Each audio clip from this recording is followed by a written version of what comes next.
Okay, आज हम लोग देखेंगे magnetic field intensity at the centre of a current carrying circular coil, है ना। सर्कुलर कॉइल की वजह से उसके सेंटर पे मैग्नेटिक फील्ड क्या होगा उसके बारे में कैलकुलेट करेंगे। तो देखिए, हम लोगों ने अब तक जो देखा, स्मॉल सेगमेंट की वजह से, जिसको करंट एलिमेंट कहते हैं, तो करंट एलिमेंट की वजह से किसी भी पॉइंट पे आर डिस्टेंस पे फील्ड की वैल्यू क्या थी, जिसको डायरेक्टली हम लोग बाय सावर्ट लॉ बोलते हैं ना, mu naught by 4 pi I D L sine theta by R square. ठीक है, आई है करंट जो इसमें से पास हो रहा है, dl is the length of the element, और थीटा क्या था, theta is the angle between current element और ये आर वेक्टर, यही है ना, इस एंगल इज थीटा। और उसके बाद हम लोगों ने स्ट्रेट वायर की वजह से पढ़ा, फाइनाइट, इनफाइनाइट, सेमी इनफाइनाइट वगैरह। अब हम लोग देख रहे हैं किसी सर्कुलर कॉइल की वजह से उसके सेंटर में मैग्नेटिक फील्ड कितना होगा। तो सबसे पहले एक सर्किल बना लें। देखो, सपोज करो ये सर्कुलर कॉइल है जिसका सेंटर यहां पे है, इसकी रेडियस ए मान लेते हैं, ए या आर कुछ भी मान सकते हो, और इसमें करंट पास हो रहा है, सपोज करते हैं आई, जो कि एंटी क्लॉकवाइज डायरेक्शन में पास हो रहा है। ठीक है, क्लॉकवाइज भी ले सकते हैं, एंटी क्लॉकवाइज, जैसा भी लेना हो, कोई प्रॉब्लम की बात नहीं। और दिस इज द सेंटर। तो ये एक कॉइल है, इस कॉइल में करंट आई फ्लो हो रहा है, इस डायरेक्शन में, एंटी क्लॉकवाइज डायरेक्शन में। तो इसकी वजह से मैग्नेटिक फील्ड जनरेट हुआ होगा चारों तरफ, है ना, मैग्नेटिक फील्ड जो है जनरेट हुआ होगा। तो इसकी वजह से उसके सेंटर पे कितना फील्ड आया, मैग्नेटिक फील्ड, यहाँ पे आपको निकालना है बी का मान। ठीक है, तो थोड़ा सा लिख भी लेंगे। Let us consider a circular coil, circular ring भी बोल सकते हैं, और wire of radius A, radius उसकी ए है मान लो, रेडियस ए, उसमें करंट कितना पास हो रहा है, I, having current I,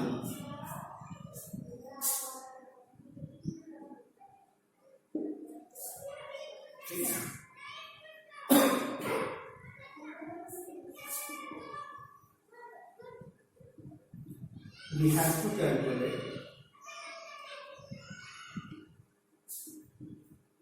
the field induction या इंटेंसिटी किस चीज है, फील्ड इंडक्शन बी का मान निकालना है eight the centre of the coil, coil के सेंटर पे फील्ड का मान निकालना है।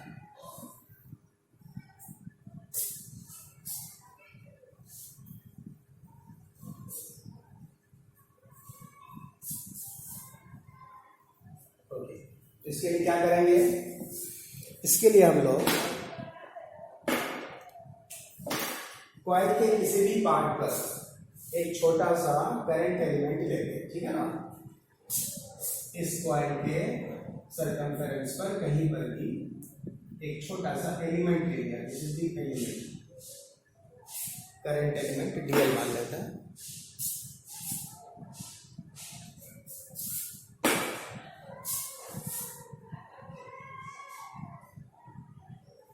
ठीक है, करंट एलिमेंट है BL। ओके, इस करंट एलिमेंट का डायरेक्शन किधर होगा, जिस तरफ करंट का डायरेक्शन होगा, करंट का डायरेक्शन इस तरफ है, यहाँ पे टेंजेंट अगर हम लोग खींचते हैं इस तरह से, तो this is the direction of current element, है ना। और सेंटर से इसका जो डिस्टेंस होगा ये क्या होता है, ए हो जाएगा, जो त्रिज्या है, रेडियस है, और ये वेक्टर हो गया। समझ में आ रहा सबको?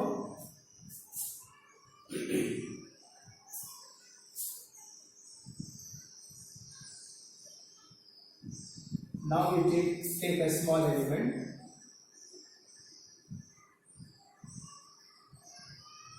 dl,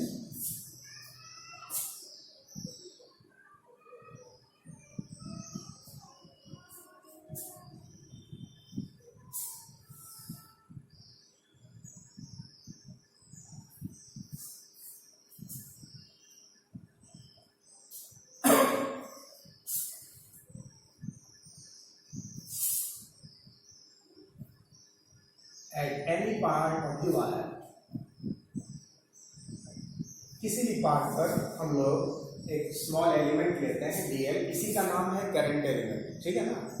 तो इस करंट, इस छोटे से एलिमेंट की वजह से यहाँ पे कितना मैग्नेटिक फील्ड जनरेट होगा वो डायरेक्टली हम लोग अप्लाई कर देते हैं बाय सावर्ट लॉ। देखिए ये लॉ दिख रहा आप लोग को, इसी लॉ को हम लोग डायरेक्टली अप्लाई करते हैं, ठीक है ना।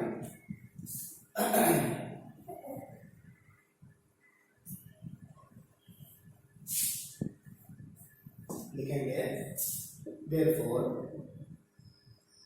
magnetic field intensity at the center due to this element, इस छोटे से एलिमेंट की वजह से यहाँ पे मैग्नेटिक फील्ड क्या होगा, यूज करो बाय सावर्ट लॉ, DSL। तो dB इज इक्वल टू क्या लिखना चाहिए, μ0/4 dB। क्यों लिखे, because element is small, small element के लिए स्मॉल फील्ड बनेगा, फिर उसके बाद उसको इंटीग्रेट करेंगे तो टोटल फील्ड निकल जाएगा, है ना। तो μ0/4 करंट I है, dl इसका लेंथ है, और साइन थीटा, देखो थीटा वहां पे क्या था, dl और r के बीच का एंगल था। यहाँ पे आप ध्यान दें, dl वेक्टर और r vector, this is the r vector जिसको हम लोग ये बोल रहे हैं, इसको r भी नाम दे सकते हो, ये हम लोगों ने यहाँ पर रेडियस माना हुआ है। तो dl वेक्टर और r वेक्टर के बीच का जो एंगल बन रहा है यहाँ पे, दिस इज 90 डिग्री। क्लियर है ना। कहीं पे भी तुम एलिमेंट लोगे तो उस एलिमेंट से जो एंगल बनेगा वो 90 बनेगा ना। दिस इज द टेंजेंट, और ये क्या है, रेडियस। तो रेडियस और टेंजेंट ऑलवेज परपेंडिकुलर होता है, तो it forms angle 90 degree divided by R square का वहां पे फॉर्मूला देखो, आर स्क्वायर मीन्स क्या, यहाँ के हिसाब से ए स्क्वायर होना चाहिए। तो स्मॉल सीक्वेंट की वजह से जो फील्ड आ रहा है वो इतना आ रहा है।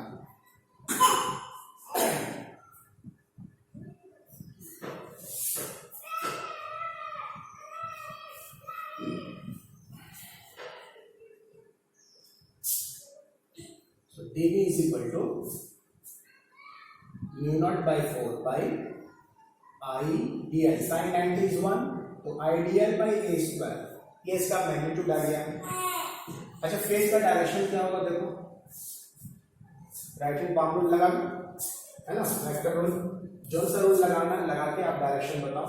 देखो सबसे पहले क्या करेंगे, हथेली को ले जाओ किसके तरफ, dl के डायरेक्शन में, यानी करंट एलिमेंट का जो डायरेक्शन है उस तरफ, और उसको रोटेट करना है किस तरफ, जिधर आपको फील्ड निकालना है, यानी r के तरफ। देखो इस तरह से रोटेट करेंगे, समझ में आ रही बात। तो अंगूठे का डायरेक्शन किस तरफ है, आउटवर्ड है ना। ये पाम लेकर किस तरफ, करंट एलिमेंट के तरफ, उसको रोटेट करना है टुवर्ड्स द पॉइंट ओ, जहां पे आपको फील्ड निकालना है। तो ये जो थंब है ये आउटवर्ड डायरेक्ट कर रहा है, सो द मैग्नेटिक फील्ड अंदर चला जाता। सिंपल सी बात है ना। देखो कहीं पे भी मतलब कंफ्यूजन की कोई बात नहीं होनी चाहिए, आप इसको याद रखो, ठीक है ना। डीएल के डायरेक्शन में पाम को ले जाना है और इधर रोटेट करना है जिधर तुमको फील्ड निकालना है। तो बहुत सारा लॉ जो है ना वो दिमाग में रखने से कंफ्यूजन होगा, इसलिए सीधी सी बात याद रखो, पाम को जो है किस तरफ ले जाना है, करंट एलिमेंट के डायरेक्शन में, in the direction of current, okay. और उसको किधर रोटेट करना है, जहां पे तुम्हारा डिजायर्ड पॉइंट है, मतलब कि जहां तुमको फील्ड निकालना है, बी निकालना है, उस तरफ रोटेट करोगे, उस तरफ। तो ये थंब जिधर भी शो करेगा that will be the direction of magnetic field. तो यहाँ पे देखो इस तरह से रोटेट कर रहे हैं, तो ये बाहर की तरफ हमको फील्ड का डायरेक्शन बता रहा है। तो आउटवर्ड हो गया, इस तरह से इसका सिंबल होगा ना, देखो मैग्नेटिक फील्ड का जो डायरेक्शन होगा outward, perpendicular to the plane directing outward. तो सेंटर पे जो फील्ड का डायरेक्शन है वो यहाँ पर बाहर की तरफ है। यहां तक बिल्कुल क्लियर है, ओके। अब ऐसा करो, जिस तरह से यहाँ पे डीएल एलिमेंट लिए है उसी तरह से और भी एक आध एलिमेंट लेकर के चेक करते हैं किसी भी जगह पर, ठीक है। जैसे सपोज थोड़ा यहाँ पे लेते हैं, अगर हम यहाँ पर करंट एलिमेंट लेते हैं तो उसका डायरेक्शन किस तरफ होना चाहिए, तो इस तरफ होना चाहिए, समझ में आई ना। डायरेक्शन ऑफ करंट एलिमेंट किस तरफ होगा, जिधर करंट का डायरेक्शन होगा। तो करंट का डायरेक्शन यहाँ पे इस तरफ है, तो ऐसे जाएगा ये, ओके। और ये हो गया तुम्हारा ए, तो इसके से यहाँ पे फील्ड निकालेंगे तो सारा का सारा वैल्यू यही आने वाला है। देखो mu naught by 4 pi ideal by A square, ठीक है, सब कुछ तो वही है। अब देखो डायरेक्शन, हाँ एंगल 90 है, फिर से वही चीज है। और डायरेक्शन को चेक करो, तो डायरेक्शन अगर तुम चेक करोगे डीएल हो गया ये क्रॉस आर, तो फिर से बाहर की तरफ बता रहा है, ठीक है।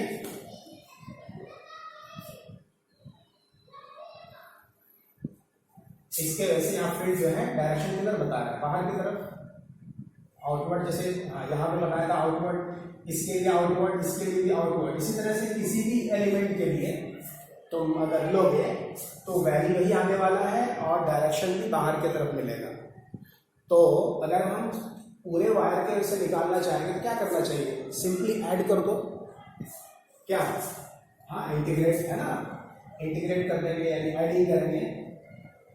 तो बस एक लाइन और लिखना आपको, देयरफॉर नेट मैग्नेटिक फील्ड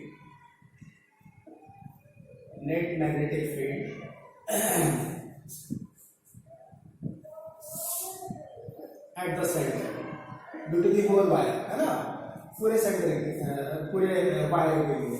तो सेंटर पे टोटल फील्ड क्या हो जाएगा, इंटीग्रेशन ऑफ डीवी होना चाहिए। डीवी की वैल्यू क्या है, mu naught upon 4 pi ideal by A square. Solve कर लो, ये आपका एक्सप्रेशन हो जाएगा।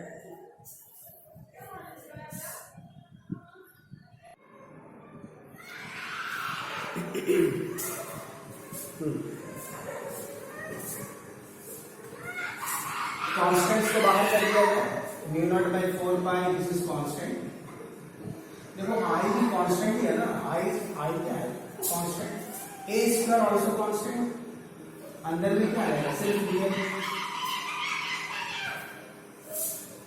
अब डीएल जोड़ोगे तो क्या हो जाएगा, 2 पाई आर के बराबर होगा।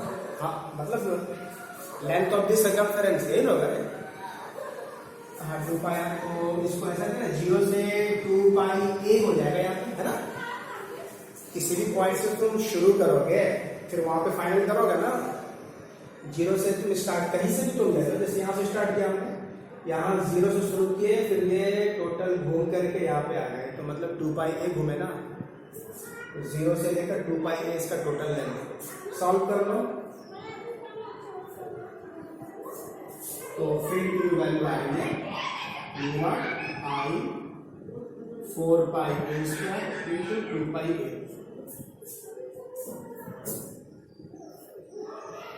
सॉल्व करने पर आ रहा है म्यू नॉट आई बाई 2 है ना। This is the expression for the magnetic field density at the centre of a circular coil.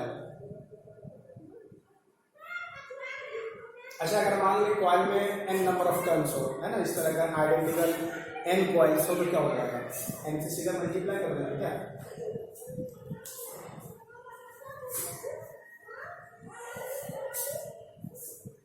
For n number of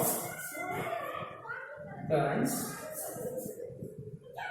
in the coil. coil में अगर नंबर ऑफ टर्न तुम्हारा n है तो field कितना आ जाएगा, n times ये मतलब strength इसका बढ़ जाएगा, तो mu not n into I by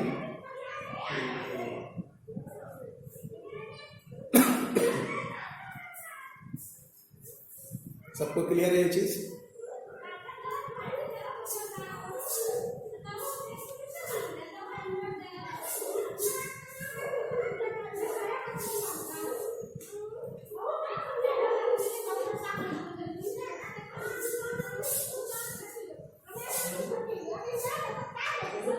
अच्छा, डायरेक्शन सबका डायरेक्शन किस तरफ था? इस वाले केस के लिए आउटवर्ड था ना, perpendicular to the plane directing outward. अगर करंट का डायरेक्शन क्लॉकवाइज हो जाए तो इनवर्ड हो जाएगा, ठीक है।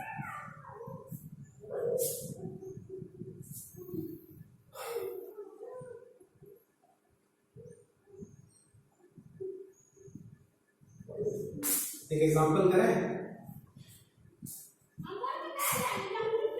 चलो ये मान लो करंट है इसमें आई करंट है और इसकी रेडियस है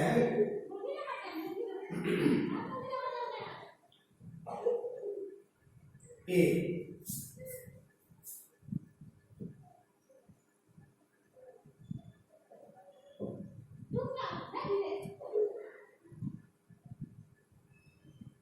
तो फील्ड कितना हो जाएगा, सेंटर पर फील्ड कितना हो? Very good, mu naught I by 2a। अब देखो थोड़ा सा डायग्राम में ऐसा चेंज करके दिया आपको इसी फिगर में,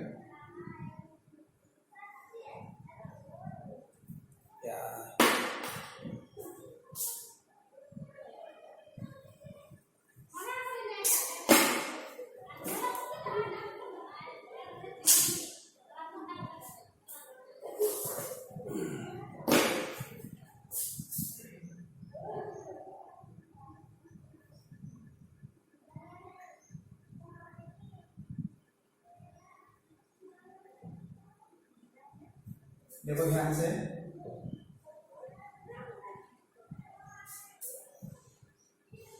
दो कॉइल इसके अंदर दो कॉइल है। देखो एक का रेडियस है ए जिसमें करंट पास हो रहा है आई इन द डायरेक्शन, कौन से डायरेक्शन में? Anti clockwise direction. The second coil having radius B, current two I in clockwise direction. What is the net magnetic field at the centre? आपसे पूछा जा रहा है net magnetic field at the centre due to both the coils. जल्दी बताओ।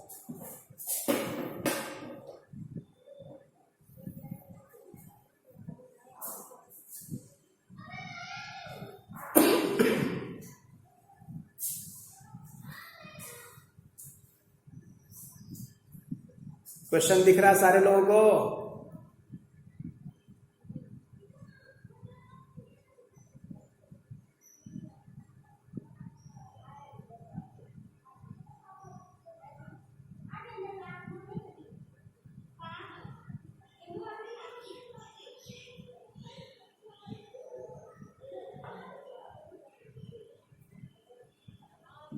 ओह,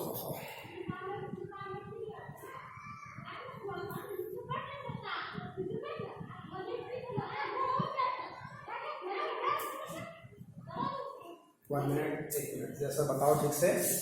mu naught आई, हाँ हाँ हाँ, 1/2a प्लस 1/b, ये मैग्नेटिक फील्ड तुम्हारा आ रहा है।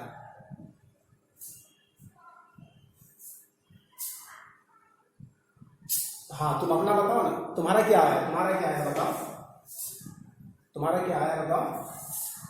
म्यू नॉट आई, चलो भाई इसका ये है, ठीक है, चेक करते हैं।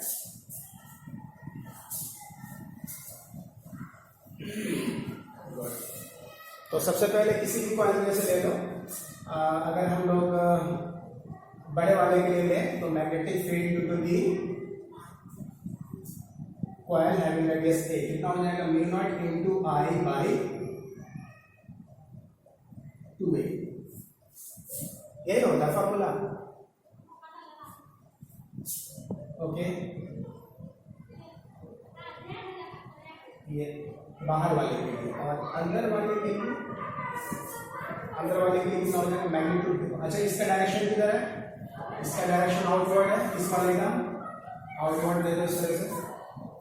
अब B1 BI mu naught into 2i है, देखो है ना, बाई 2 भी क्यों हो जाएगा, बाई 2 भी, ठीक है, फॉर्मूला बाई 2 भी तो आ गया। सॉल्यूशन करेंगे तो mu naught I by B हो गया। इसका डायरेक्शन किस तरफ होगा, अंदर की तरफ इनवर्ड होगा, ठीक है। अब देखो दो फील्ड तुम्हारे पास है, एक फील्ड है अंदर की तरफ और एक फील्ड किधर है, बाहर की तरफ। तो दो अपोजिट वेक्टर्स हैं, अपोजिट वेक्टर के बीच का एंगल कितना होता है, 180 डिग्री। सॉल्व करोगे वेक्टर मेथड से तो क्या आएगा result is equal to a minus B या b माइनस a, जो बड़ा होगा उसमें छोटे को घटा देना। अरे होता है ऐसा, हाँ। तो कितना आ गया देखो, therefore b net is equal to, बताओ क्या होगा, किसमें किसको माइनस करें। देखो ये क्वांटिटी म्यू नॉट आई दोनों ही क्या है, इक्वल है।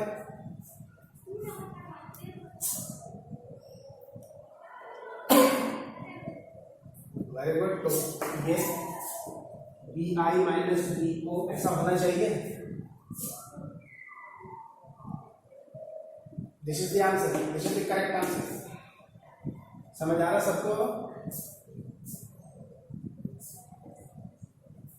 गुड। तो इस तरह से क्वेश्चन हम लोग सॉल्व कर सकते हैं। अच्छा, अगर सेमी सर्कल हो,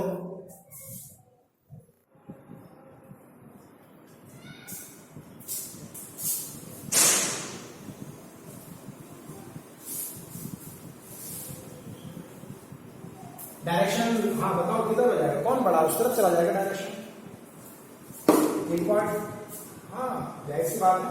अरे सिंपल लॉजिक लगाओ ना, एक ब्लॉक है, यहाँ पे 6 न्यूटन फोर्स लग रहा है, इधर लग रहा है मान लो 4 न्यूटन फोर्स लग रहा है, तो रिजल्टेंट फोर्स 2 न्यूटन है ना। रिजल्टेंट फोर्स कितना है, 2 न्यूटन। एंगल कितना है 180 डिग्री। रिजल्टेंट फोर्स 2 न्यूटन है, किस तरफ, हो गया, सिंपल सी बात।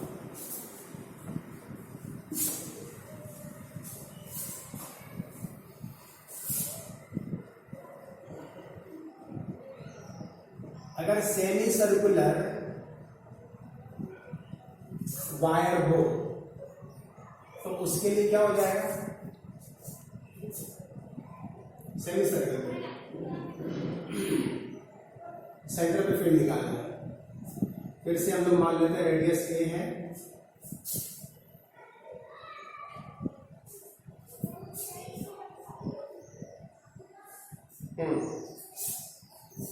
कहीं पे भी एलिमेंट ले लोगे। अच्छा, करंट का डायरेक्शन कुछ भी ले सकते हैं हम लोग। ये करंट इस तरह से फ्लो हो रहा है क्लॉकवाइज डायरेक्शन में, ये हो गया डीएल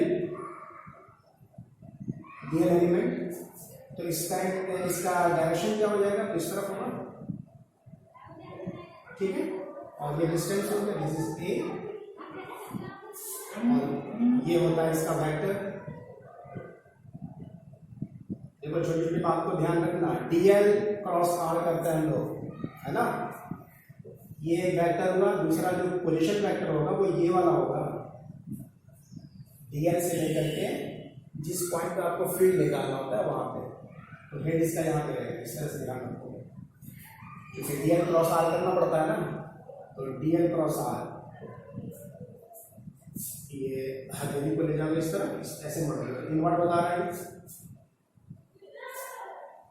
ठीक है। ओके, तो यहाँ पे इसके लिए फील्ड कितना हो जाएगा, D B is equal to mu naught I mu naught by 4 pi I D L sine 90 degree by A square, है ना।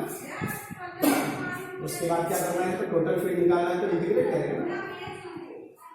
कहाँ से कहाँ तक करेंगे इस बार बताओ तो। वेरी गुड, 0 से पाई ए हो जाएगा, है ना। 0 से पाई ए, चूंकि तुम फिर कहीं भी मिलेगा, कहीं पे मिलोगे एलिमेंट तो वही चीज मिलने वाला, डायरेक्शन एक ही तरफ मिलेगा और मैग्नीट्यूड भी वही रहेगा, तो सबको सिंपली ऐड कर देंगे, लिमिट बढ़ाकर 0 से पाई ए। तो कितना आ रहा है,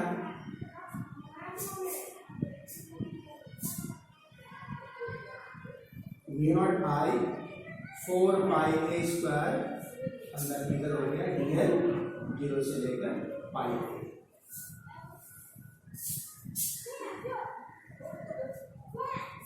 म्यू नॉट आई 4 पाई ए स्क्वायर, ये हो गया पाई ए, सॉल्व कर लेंगे, ये हो जाएगा म्यू नॉट आई बाई 4 ए ना।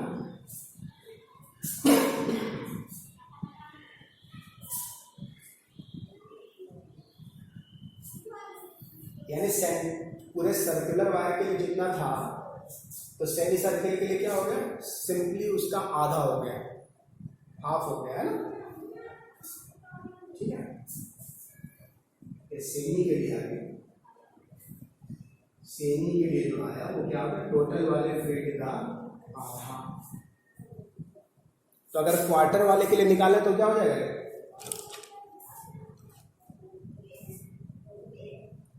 1/4 8 हो जाएगा, ठीक है।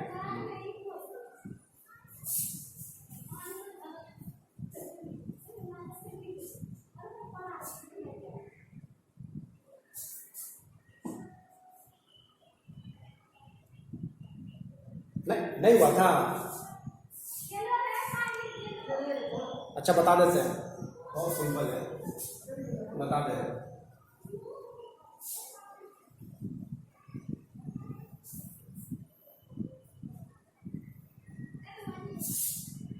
अच्छा थोड़ा सा देख लेते हैं, फॉर एनी आर्क, मतलब किसी भी कोई सा भी एंगल दिया रहे या कोई सा भी आर्क है, तो उसके लिए क्या हो जाएगा,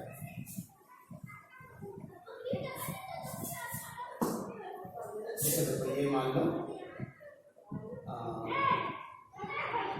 कोई सा भी सेगमेंट है, किसी भी सर्किल का थोड़ा सा पार्ट है ये, और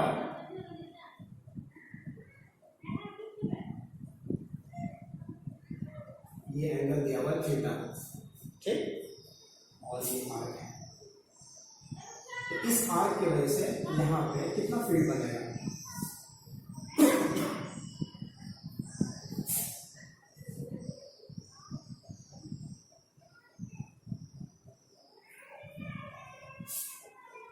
देखो अभी हम लोगों ने जो एक्सप्रेशन निकाला, सेमी के लिए इतना है, क्वार्टर के लिए कितना है, 3/4 है, हाँ मतलब 4th टाइम हो जा रहा था, ठीक है।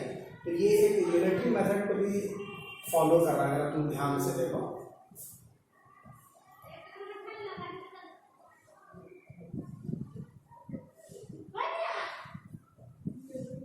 टू पाई एंगल के लिए फील्ड कितना है, mu naught I by 2a है कि नहीं बता,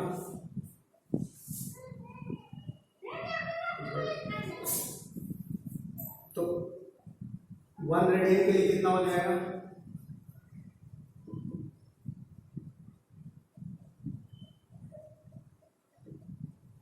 ऐसा होगा,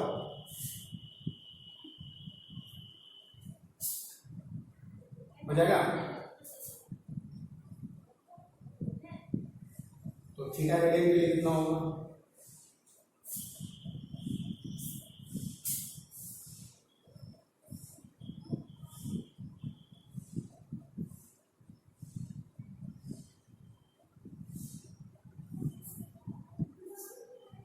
यही हो गया।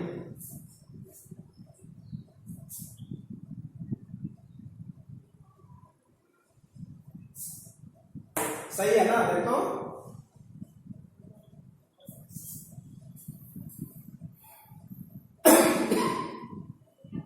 हाँ, ये थीटा रेडियन में रहेगा। जैसे देखो अभी सेमी के लिए अगर बात करें तो थीटा इज इक्वल टू कितना पुट करोगे? पाई। पाई पुट करो, pi pi cancel, mu I by 4a। समझ में आ गया? नहीं समझे बात? सेमी वाले केस के लिए pi is equal to theta is equal to pi radian लिखोगे ना, यहाँ पाई पुट करो तो ये फॉर्मूला रिड्यूस होकर ये वाला आएगा ना। देखो mu naught I by 4a, ठीक है? ओके, इससे रिलेटेड न्यूमेरिकल्स वगैरह हम कल कराएंगे, ठीक है ना? बहुत ही मतलब कि इंटरेस्टिंग सब है। अच्छा देखो